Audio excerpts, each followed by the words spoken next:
why he need guys like Dan. He need guys like Spence. But in Because he terms, fought Porter on his way out the door. but in And terms, Porter was already beat up. in terms of the actual matchup, though, like how would you Listen, see man, that playing fight out? should happen because the people want it. Of course. Besides the point, but, Spence don't need it.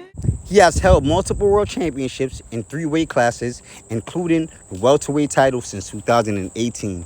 Previously, he had held the WBO and the Ring Magazine titles from 2014 to 2015, and the unified WBA and Super WBC, IBF, WBO, and the Ring Magazine welterweight titles between 2015 and 2017. Right? So,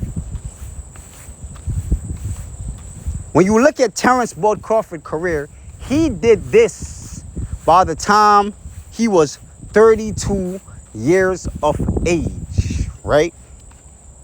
The reason why I say 32 years of age, and I pinpoint that because Errol Spence Jr. is now 32 years of age. Now, Errol Spence Jr. is now, he just now got his 3rd belt against Yordenis Ugas. He just won his 3rd belt against Yordenis Ugas.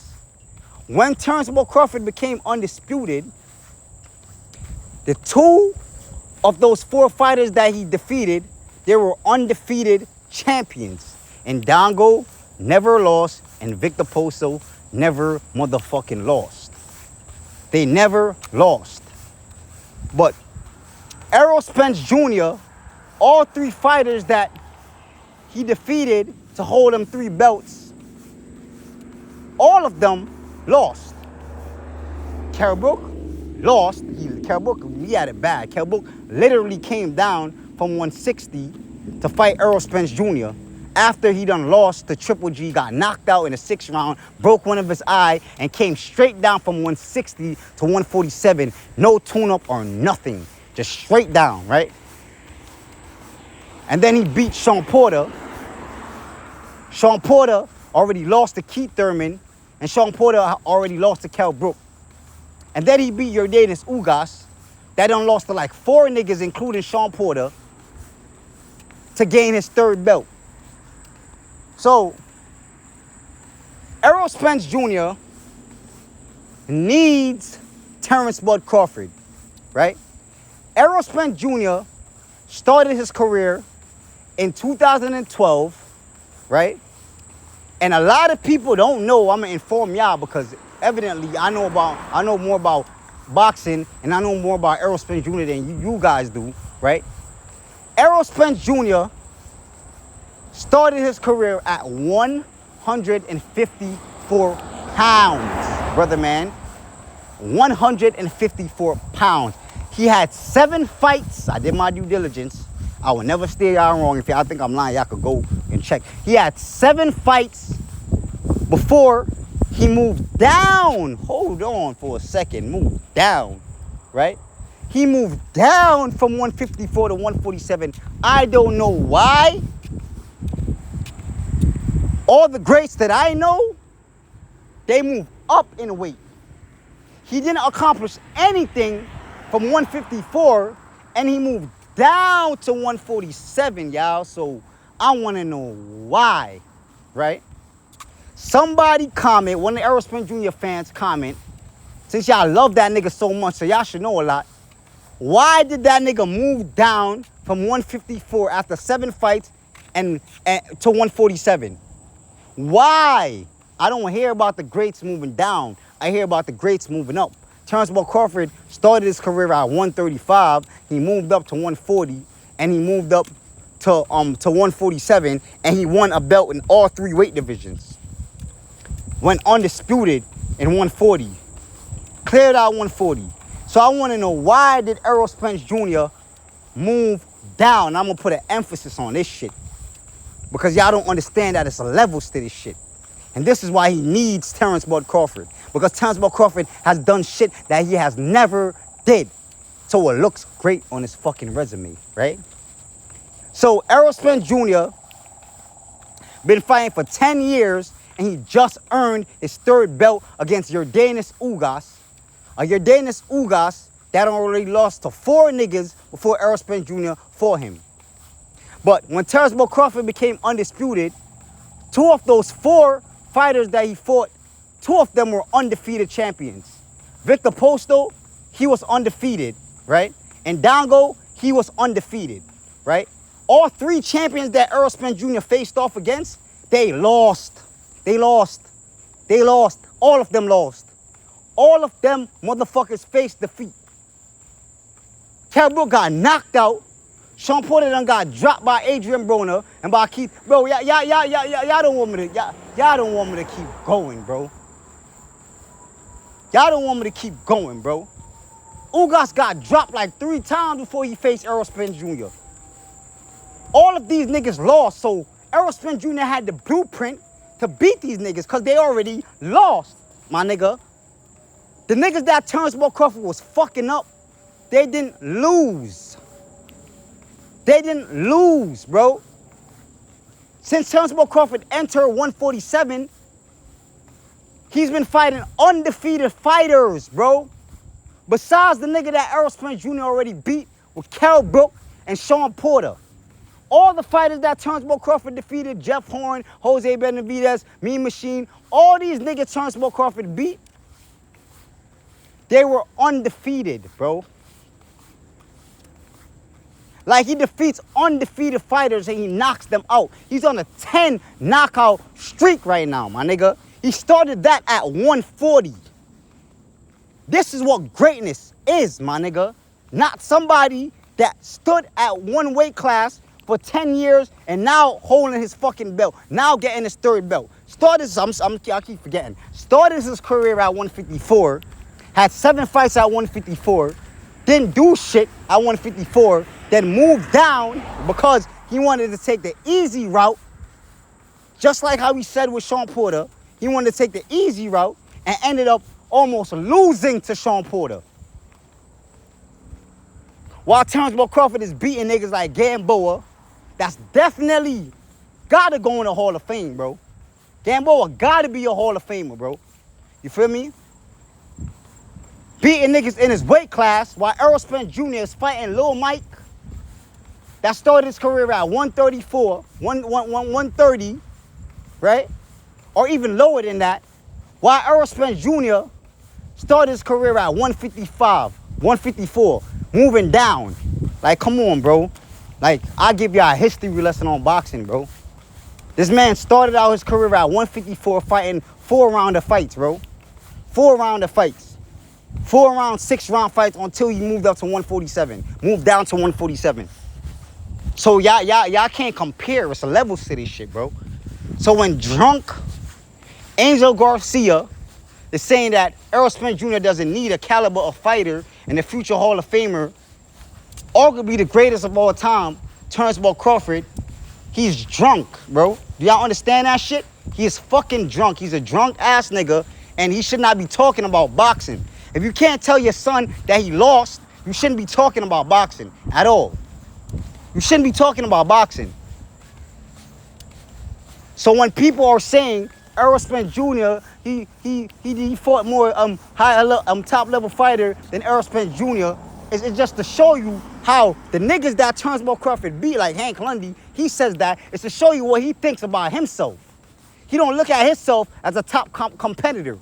Because you're saying niggas that Errol Spence Jr. fight is more of a top competitor than you are. You fucking bum, you scrub ass nigga. Yo, these niggas are bums, bro. Like Danny Garcia bum ass came out recently. He think I didn't see this shit. He came out recently and said that he's leaning towards Spence now because Spence is stronger, right? And he has a better work rate. How the fuck you go from 50-50 to that fight when no fight happened in between? No fight happened in between them. Them niggas, none of them have fought since Danny Garcia made his last fucking prediction for the fight, saying that it's 50-50. None of these niggas had fought. Errol Spence didn't fight, and Terrence Crawford didn't fight. So Danny bitch-ass Garcia was being told by whoever the fuck around him, whether it's his father or Al Heyman, because now he gotta suck Al Heyman dick to get extra money now. Because now it's about to be paid. He about to fight Jose. And this too, y'all got to pay attention to this too. If Jose Benavidez beat Danny Garcia, bro. Hoo. Because y'all remember Turnbull Crawford knocked out Jose Benavidez. So if Jose Benavidez beat Danny Garcia, what the fuck are y'all going to say? Y'all going to keep talking about Danny? And is this motherfucker Angel Garcia going to get drunk until he fucking pass out? Is Danny Garcia gonna change his fucking trainer as a fucking father? A fucking failure, bro. You failed your son, my nigga. You failed your son. That's probably why he drinks so much. Because he failed his son, bro. He failed his son. In all his son top fights, he lost. He failed his son. But I just can't wait till Turnbull Crawford proves these niggas wrong, bro. Because I really don't give a fuck about who he fights after he fight Errol Spence Jr. I just want him to shut that little pussy nigga up, bro. Shut up. Not even Errol Spence Jr. Because I'm not mad at Errol Spence Jr. because Errol Spence Jr. knows his place. He knows that this shit is a facade. He knows that Turnbull Crawford is going to beat him. He knows that deep down in his heart. It's the fans. Y'all dumb motherfuckers don't know. And y'all niggas will say anything because the LDBC done started the rumors and done started spreading like wildfire. These niggas say anything to make Errol Spence Jr. look good. And y'all believe the fucking shit that they say. Y'all believe it. They don't even believe it themselves. If you look at all the Terrence Crawford fights, they say that Terrence Crawford is going to win their fight. But they will say shit like, oh, Terrence Crawford been fighting all bums. Is it going to catch up to him? But they will tell you that Terrence Crawford is going to beat a top competitor like fucking Sean Porter and Kell Brook. Like, there's no way y'all telling me that Danny Garcia could beat Me Machine. Y'all motherfuckers can't tell me that, motherfucker. Y'all can't tell me that. I'm talking about the Me Machine that fought Terrence Crawford. I ain't talking about the Me Machine that suffered his first loss. Y'all niggas love talking about, oh, when Errol Spence Jr. beat a fighter, they're never the same. Nigga, when Terrence Crawford beat a fighter, they're never the same, nigga. Because they was undefeated until he beat them, and you see they keep on losing, or they drawing with motherfuckers. Errol Spence Jr. don't put L's on niggas' records. He don't put first L's on niggas' records. That's Terrence Crawford. Terrence Crawford give motherfucker the blueprint to defeat niggas. Errol Spence Jr. was already handed the blueprint. Look at Errol Spence Jr.'s second fight. The second fight, he was fighting a nigga that already lost. Bro, I be telling you about this nigga, bro. Like, this nigga is crazy, bro. This nigga's living a facade. He's living a life, and it's fucking fake in the boxing world, and niggas don't want to tell him. That's why the real recognize real. All the legends gravitate towards Terrence Crawford because they know that his shit is authentic, bro. They know that Errol Spence Jr. shit is not authentic. It's about marketing. It's about marketing. There's no way a nigga with 3 belts that's been in the game for 10 years, y'all niggas talking about he's a future Hall of Famer. What the fuck? Y'all niggas bumped y'all head on something hard, bro? Did y'all niggas bump y'all head on something hard, bro? Y'all niggas had to bump y'all head on something hard, bro. You feel me? But this is just to shut y'all motherfuckers up. Once again, I'm just gonna keep fucking shutting y'all little dumbass niggas up that keep talking about, oh, Terrence Crawford needs Spence. Terrence Crawford this, Terrence Crawford is that. And y'all fail to don't understand that Terrence Crawford, he is fucking training the future of boxing. Keyshawn Davis, Shakur Stevenson, Devin Haney, all these niggas spar with Terrence Crawford. All these niggas train with Terrence Crawford before fights. He don't only just train with them, he promotes them. He put them on his Instagram and he takes pictures with them. That's a form of promotion. While Errol Spence Jr. is fucking promoting a 27-year nigga named fucking Frank Martin. A 27-year-old nigga named Frank Martin. That nigga is the future of boxing, or he should be the present. Like, what the fuck is wrong with y'all niggas, bro? Like, it's a difference between you promoting a nigga than actually training a nigga, bro. Like, Terrence Crawford opens gyms for the youth that doesn't have a home, that considered his gym their own. Like, he does shit for the boxing community. He's for the future of boxing. He's for building up boxing. That's why he wasn't afraid to fight none of these fighters. But all these fighters, what they did was running around. I ain't gonna say that niggas ain't duck Errol Spence Jr. Niggas was ducking Errol Spence Jr. too. But Errol Spence Jr., he realized the blueprint and he started ducking Terrence Crawford also, bro. That's exactly what happened, and y'all didn't even see it happen right in front of y'all eyes. Keith Thurman was ducking Errol Spence Jr. and Danny Garcia was ducking Errol Spence Jr. And Errol Spence Jr. started doing the same shit by ducking Turnbull Crawford because he realized that shit was working. Keith Thurman, they fight him. Danny Garcia fought him. Why? I don't know. Car accident? I don't know. I'm not gonna say it's because of a car accident. I don't know. You feel me? But y'all gotta cut with this comparison, bro. Like, there is no comparison when it comes to these niggas. Errol Spence Jr. needs Turnbull Crawford more than air and fucking water. For his legacy, he does. Because I'm letting y'all know that if he doesn't beat Turnbull Crawford, it's over for him, bro. It's over. Like, it's done. Like, he's done. He's done. He's done. Because the biggest hype surrounding Errol Spence Jr. career is Turnbull Crawford. And I can't say the same shit because anybody that Turnbull Crawford fight, y'all niggas have Turnbull Crawford losing to, right? When Turnbull Crawford was fighting Sean Porter, you would have thought that he was fighting Errol Spence Jr. the way how y'all made a big fucking deal out of it. The reason why y'all made a big fucking deal out of it because y'all knew that deep down in y'all heart that Sean Porter beat Errol Spence Jr. Y'all know deep down in y'all heart that's what happened. So that's why y'all was forcing Sean Porter on Turnbull Crawford so much because y'all knew that Sean Porter beat fucking Errol Spence Jr. And if y'all really cared about the Errol Spence Jr. and the Turnbull Crawford fight, y'all would not want Sean Porter to beat Turnbull Crawford. But y'all was fucking cheering for Sean Porter like a motherfucker. Because guess what? Y'all wanted to see a rematch between Errol Spence Jr. and Sean Porter. No, y'all knew that wasn't going to happen because y'all knew that Errol Spence Jr. was not even going to fight Sean Porter again, bro. Y'all knew that shit. Y'all knew that shit, bro. Y'all knew that shit. The Errol Spence Jr. shit, y'all know exactly what Errol Spence Jr. do, bro. You feel me? But that's all I got for y'all, though. Y'all niggas see how I'm coming. Anytime these niggas say no dumb shit, I'm going to shut y'all niggas the fuck up. And I'm going to keep giving y'all great content. You feel me? If y'all don't like it, y'all got to respect it. That's all I got for y'all, and I'm out.